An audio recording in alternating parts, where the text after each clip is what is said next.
National Police Association sues to make trans Nashville school shooter Audrey Hale's manifesto public days after cops said they were pausing plans to release it due to pending litigation.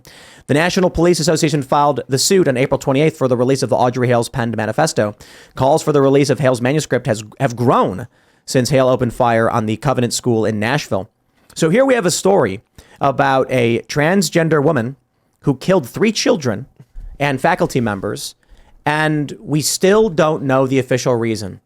But how funny is it that a day after what happens in Texas, researchers funded by and supported by intelligence agencies just happen to have found an obscure Russian social media profile, of course it's Russian, that was posting to no one with no followers. Yeah, sorry, I'm not going to buy it.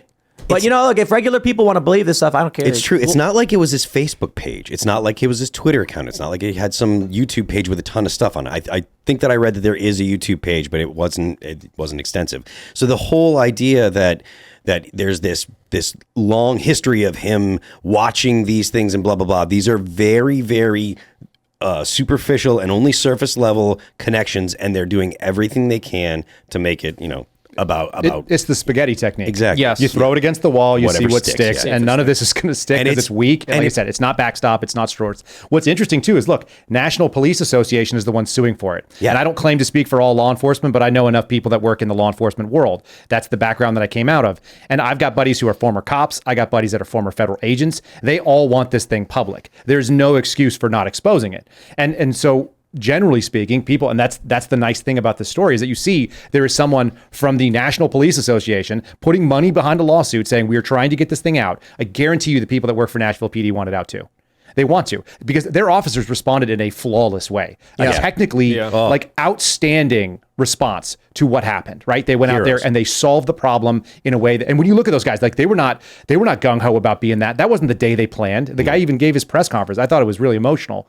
But they want this thing out too, because they want to say, look, this is evil in the world. We're calling it out. That's what you sign up to do as a cop. This is a good example of the big problem of our attention spans in society, in that when the cops do a bad job, they get all the attention in the world. When it comes to Uvalde, there's story, nonstop questions. Why did this happen? How did this happen? And we don't give enough attention or gratitude to the officers who do the job right. As tragic as it is. Yep. But they rush in. That body camera footage of what happened, it's crazy. It's going to be taught in tactical. So the actual techniques are called alert. That's the training that people go through. It's a law enforcement standard across the country. It comes out of Texas State University in San Marcos. Put out this thing after Columbine because they said we got to standardize the idea that we're going to have cops going into these scenarios and they're going to do it the right way. So they wrote the book on it. I have the book actually in my garage, and they teach it at multiple different levels. These guys executed a masterclass in that because you never know all the information. They got keys to the doors. That's a huge, just a heads up move. They rolled in, they had comms, they had one guy that was driving everything, they had another guy that was doing, people get task saturated, they go into a room and all they can pay attention to is staying alive because there's a potential shooter behind every door. Mm-hmm. And they went right to that threat. As soon as they heard something, they changed tactics. I mean, these guys crushed it, and they should be the focus. They should be at the White House. Yep. Honestly, yes, absolutely. Because we had losers show up at the White House and get medals for, medals of freedom. These guys did the thing. I did a whole show on this called the Super Bowl of Masculinity, but it's essentially like, imagine you woke up in the morning, you put on your pants like you normally do, you went and you started your car, you had your coffee, you went to go do your thing, and suddenly it's like, today is your day to be a man at the highest level that you can be a man. You are going to save children and put your life on the line right now, and no one's giving you any warning. You're getting tapped from nowhere to step into the Super Bowl and throw a touchdown pass. Yep. And those guys completed the pass. They crushed it. Yep. And everyone now knows you'll get limited gratitude. That's right. Limited. They won't give you a week of airtime like they give the bad cops. You will not be invited to the White House. No book deal. No book deal. Yeah. Well, I mean, look, it's human nature, right? Good things just happen. Bad things are somebody's fault. That's intense. Yeah. That's really sobering, and honestly, it's really sad too. Yeah. Because that is, there was a time when we did celebrate heroes that did heroic things. This country used to understand that. And now it's about the media cycle, which generates clicks and likes. And it's got to be rage-based. Not only, it is. I think there's an argument to be made that on the left, there was more celebration of the shooter than there was of the police officers who went in there and took them out. 100. So you saw those left-wing protesters going, there were 7 victims here. Unbelievably insane. And then you also had the media going out and engaging in not only apologetics for the left-wing narrative, but essentially for the act of violence that took place, if it was motivated by left-wing ideology. Imagine, right? Imagine we had nailed down conclusive proof that the reason that this maniac committed this recent shooting was because he was a white supremacist and he did this because he believed there was a white genocide, et cetera, et cetera. Imagine if when the media was talking about it, they followed up the story of the event with, but white people are having their rights taken away, and there is an effort to import other people to replace them. And they claimed he was a victim. And this shooter was a victim. But that is literally exactly what happened. Though. I know. And so it makes it even more insane, but that is literally exactly what happened when this trans person shot a bunch of children. Yep. All the stories were, now we should remind you that trans rights are under threat in this country. There is really a trans genocide, et cetera, et cetera, et cetera. Well, on that last point, I think there is. Well, the left, because the left is sterilizing them. Right, we talked about that with Lance. We talked about the left like say there's a trans genocide, and I'm like, well, I agree. I think it's when you sterilize trans people, it's prevent them from reproducing. I seriously think so. I mean, it's terrifying. Well, yeah. And I would prefer it if they would stop, but it's right out of Rules for Radicals, though, right? Accuse your opponent of what you're doing. They accuse us of being genocidal for saying don't sterilize kids, and people believe it. It's ridiculous. Well, so. Do you guys think we'll get the manifesto? The police have already intimated this was, I think they already said it was politically motivated by resentment. And the rumors I've heard from various sources is that it seems to explicitly reference conservatives trying to restrict child sex change surgery. I've heard the same. Mm-hmm. And I will say, whether this comes out or not could be dependent on whether there are people in the intelligence agencies who are willing to blow the whistle like you did. Yes, and if it's actually, first of all, somebody read this that was picking up, this was going to be a frontline cop. This is somebody who was conducting the search warrant at the house, that was conducting the search of the premises, that booked it into evidence. This thing had some eyes on it. Right. That's why we're getting some of the information we're getting. So some of those people, the sad thing is this.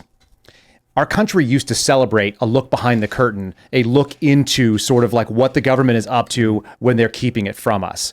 That's what the New York Times used to do, that sort of thing. Classified documents being leaked, that was a celebration on behalf of the media because they said, we're going to hold the powerful to account.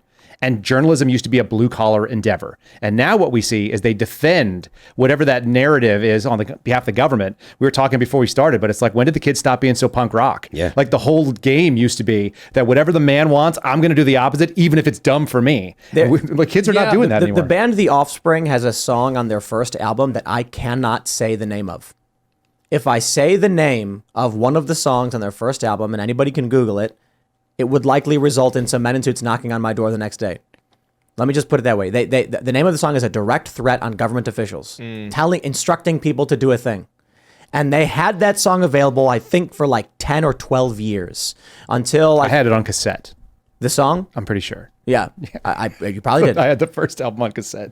And then you definitely did. And this was punk rock. And then they got famous and rich, and now their guitar player has me blocked on Twitter. Talk about like just a crazy. Well, even the idea. It's not punk. It's not punk. Well, I think Gavin McInnes said it. He said the most punk rock thing in the world you could do right now is like marry somebody of the opposite sex and then go make some babies and take them to church and raise human beings that pay taxes. Yep. Like that's punk rock right now. It's funny because it's true. That's what my wife and I are doing. It's the funniest thing you can imagine. But you look over and there's memes too where they say like what you thought the resistance and the rebellion was going to look like, what it actually looks like, right? Yeah. And what you thought it looked like was like people burning stuff in the streets and having the zombie apocalypse, fight back. Yeah. And what it looks like is like people homesteading and growing a garden, having their own animals like you guys do here. Yeah. So a lot of that is, the resistance is not what people think it is, but that's because kids stop being punk rock. They stop looking to resist whatever the mainstream is. And we were talking about bootlickers. It's the same thing. Mm-hmm. It's like, apparently that's a virtue now. Well, it's also funny because like 99% of the people who will call you a bootlicker like want higher taxes and to live in a pod and eat bugs. Yeah, govern me harder, right? Like, yeah, exactly. It's remarkable how quickly it changes. Even up until 2021, the idea of revolution or revolt or insurrection were celebrated. I remember during the George Floyd BLM riots, there were left-wingers posting online, hey, conservatives who claim you care about the Second Amendment, now would be a good time to rise up against the government since they're violating our human rights. And then January comes around, oh my goodness, we're in a country full of insurrectionists. How could the right wing try? And of course, we all know J6 wasn't an insurrection. It's all nonsense, but the point still stands because they labeled it an insurrection. Now insurrection is a no-no. But they were literally fans of it when people were burning down cities. When the White House was surrounded and the barricades were broken down and they forced the government, the president into the bunker. And the Gravel Institute tweeted that they thought it was good that it happened, but it was just the wrong people. Herbert Marcuse. Yep. It's all Herbert. It's all standard leftist tactics. We talk about this stuff all the time, and but they're not changing their mind. No, they're not, and they're not going to change because and this is a tactic that works. So here's the thing. I was in Portland when they had the riots. I did an undercover surveillance mission there for about 2 weeks, which was interesting and spicy. There were things that were pretty rowdy. I watched a 7-Eleven get taken over. That was really weird. There were dudes on the top of the 7-Eleven across from the Portland Police Bureau's Union Hall, which is like their, wherever their union meets. And they were throwing fireworks off there, explosive devices that could have done real damage. And at the same time, I was also outside of Lafayette Square the day after they burned it, and they burned St. John's Church. We were standing there toe to toe with Secret Service guys who had caught bricks in the head, and nobody seemed to be upset about it. And then the other crazy thing that you'd see was these and it's always these lib leftist women, which are ubiquitous in DC.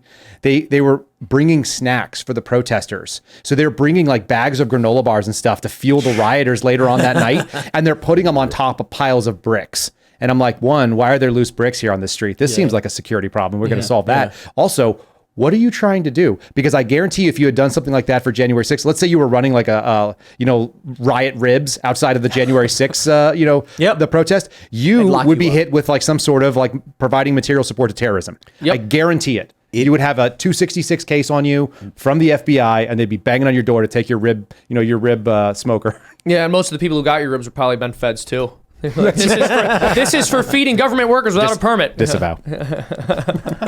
It's infuriating, but at the same time, getting upset and sitting there complaining about the hypocrisy is absolutely counterproductive. It's really a better position to just expect it and try to anticipate what their stories are going to be and just go about your day and make sure that you have some kind of response. But for the most part, it's just like, look, they're gonna say that stuff, and you have to continue going about your day and doing what you're doing, because they're gonna call you names. They're gonna try and lay everything on you. That's the leftist tactic, is blame the other person for the things that they're doing. Do as much as they can to discredit you in front of other people, so that way people and they don't throw listen them out without they don't care if there's any background to it. I got a letter from the FBI in February stating that I was racist, sexist, and or with a slash homophobic during the 6 weeks I was in the office when I didn't talk to anybody in May and April. Is that right? No, March and April of last year. And I didn't talk to anybody. I sat there and I'm like, which one of these was I? Is there any story? Is there any background? Is there substance? And this is a legitimate, government agency, semi-legitimate at least, nominally a constitutional group that theoretically would have to put some information behind it. They put that out there. And so I shared it on Twitter because I don't care. Like, I just think it's funny. So, and people go, hey, you're really slacking off. You could have been transphobic and xenophobic and you missed the boat. And it's like, I obviously did. If you didn't get enough of these, if you're not getting enough insults lobbed your way, you're not actually doing the job. Thanks for watching this clip from the Timcast IRL podcast. Hang out with us live Monday through Friday at 8 p.m. and become a member over at timcast.com for uncensored, members-only shows exclusive. Thanks for hanging out, and we'll see you all next time.